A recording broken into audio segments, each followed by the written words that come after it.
যে বিষয়টা আবার বলতে চাইলাম, কথা শোনা যাচ্ছে না। মাইক্রোফোন মাইক্রো চার্জ নেই।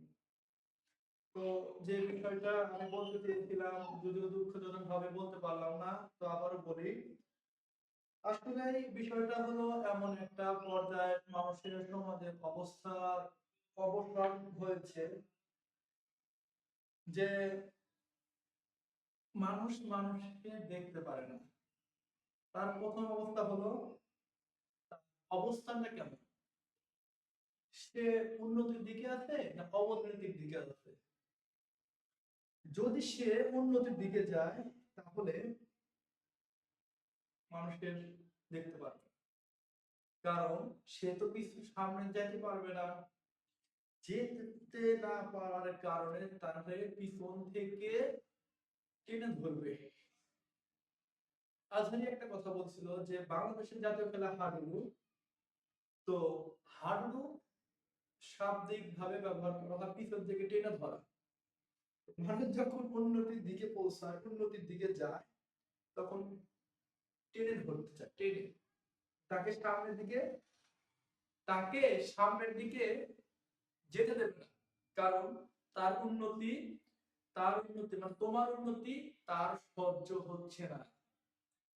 কেন সহ্য হবে? তুমি পরিশ্রমী, তুমি মেধাবী, তুমি জ্ঞানী।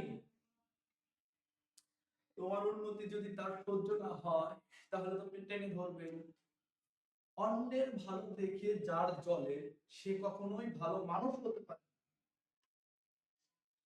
কারণ মানুষ হতে গেলে তাকে প্রথমতই অন্যের ভালো তাকে দেখতে হবে, সে কি করতেছে, সে কোন ভাবে আছে, সে কোন সিস্টেমে কাজ করতেছে। পক্ষান্তরে আমি বলতে পারি যে মানুষের যে অবস্থান, নির্দেশনা এবং আচার নৈতিকতার শিক্ষার বহিঃপ্রকাশ ঘটে, সেই ক্ষেত্রে আমরা বলতে পারি মায়ের কাছ থেকে শেখা, ভাইয়ের কাছ থেকে শেখা, বাবার কাছ থেকে শেখা নৈতিকতার শিক্ষা পাই, চারিত্রিক শিক্ষা পাই। কিন্তু এই শিক্ষাটার প্রতিফলন ঘটে হলো তার পরিবারের বাইরে, ফ্যামিলি মেম্বারের বাইরে তার প্রতিফলিত হয়। কারণ সেই প্রতিফলন যদি একাংশিকভাবে আমরা বলতে চাই যে বাবা যদি খারাপ হয়, তার রাগান্বিত হয়, সেই রাগের প্রভাবটা কিন্তু তার ছেলের প্রতি পড়ে। তো এই যে কথাগুলো আমরা বলতেছি, কথাগুলো শুনতেছি, এটার একক মাধ্যম হলো সমাজের, পরিবারের চারিত্রিক ভাবে যে আশেপাশের যে বিষয়গুলো খুঁটিনাটি আমরা দেখি, সেই অবস্থানগুলো। মানুষ হিংসা করবে না, তুমি তো ভালো, ছেলেটা কত বড় হয়েছে, ছেলেটা কত বড় হয়েছে দেখো না।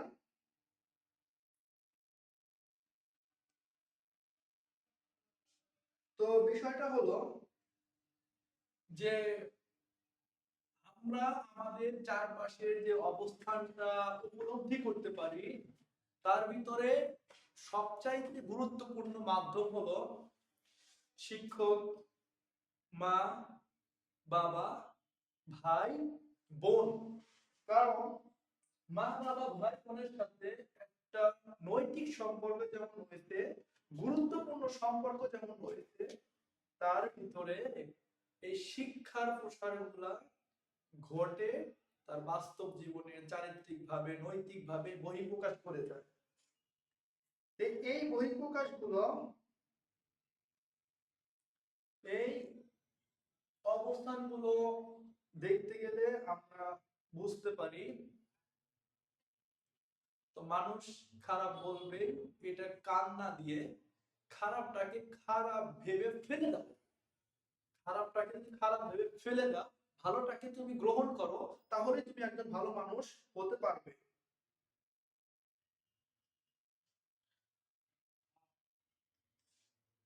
তো আমরা আবারও বলি, মানুষের অবস্থানকেই মানুষ মূল্যায়ন করে। সে অতীতে কি করছে সেটা দেখবে না, সে যদি সামনের দিকে ডেভেলপ করে। আর যদি সে অতীতে চুরি করে, ডাকাতি করে, ছিনতাই করে, রাহাজানি করে, ভবিষ্যতে যদি শিল্পপতিও হয়, সে খুব সম্মানিত ব্যক্তি। সে অতীতে সুদ খেয়েছে, ঘুষ খেয়েছে, দুর্নীতি করেছে, কিন্তু ভবিষ্যতের জন্য সে একজন সম্মানিত ব্যক্তি, টাকা পয়সা যদি থাকে। আর সে যদি কখনো অসম্মানিত ব্যক্তি হয়ে থাকে, সৎ ব্যক্তি, টাকা পয়সা নাই, সৎ ব্যক্তি, টাকা পয়সা নাই, পুরো একটা ঘর 5 ওয়াক্ত নামাজ পড়ে, পুরো ঘর 5 ওয়াক্ত নামাজ পড়ে এবং কি মানুষের অন্যায়ের প্রতিবাদ করে, সেও কিন্তু ভালো মানুষ হতে পারবে না, কারণ তার টাকা নেই।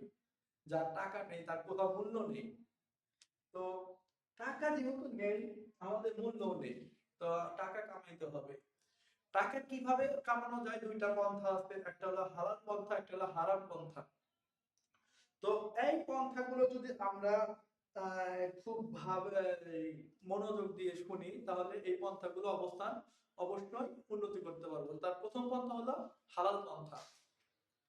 তো একটা আধুনিক বয়ানে শুনেছিলাম, সেটা হলো তোমার রেজেকের নির্ধারিত অ্যামাউন্ট যদি তোমার জীবনে 1 কোটি টাকাও থাকে, তুমি 1 কোটি টাকাই পাবে, কারণ এই 1 কোটি টাকা তোমার রেজেকের বরাদ্দ আছে। এখন তুমি ডিসাইড করো তুমি কিভাবে নেবে। উদাহরণস্বরূপ একটা কথা যদি বলি, আমি 1 মণ চাল বা 1 মগ চাউল মুরগিকে খেতে দেব, সেটা পুরো উঠান জুড়ে ছড়িয়ে দেব। সে মুরগি ভাবলো যে উঠানের পুরা চাউলগুলো উঠানে আছে, তার মানে কি চাউলগুলো কি অনেক আছে, না উঠান মানে 1 মগ চাউল আছে? অবশ্যই কিন্তু 1 মগ চাউল আছে, কারণ এই চাউলগুলো 1 মগ হতে পারে, কিন্তু পুরো উঠান জুড়ে দেওয়া হয়েছে যে মুরগি আস্তে আস্তে লম্বা সময় নিয়ে খাচ্ছে। কিন্তু এই 1 মগ চাউল যদি আমি এক জায়গায় স্থিরভাবে একটা জায়গা নির্ধারিত স্থানে দেই, তাহলে কি হবে? সে রিল্যাক্সে সব চাল খেতে পারবে। তেমনি আমাদের রেজিকটা হলো এমন ভাবে বরাদ্দ করা আছে যে তুমি যদি সৎভাবে ইনকাম করতে চাও, সোজা পথে যাইতে চাও, তাহলে তুমি স্থিরভাবে একই গতিতে সকালে ডাল, বিকেলে ভাত, মানে ডাল ভাত খেয়ে সোজা পথে যাইতে পারবে।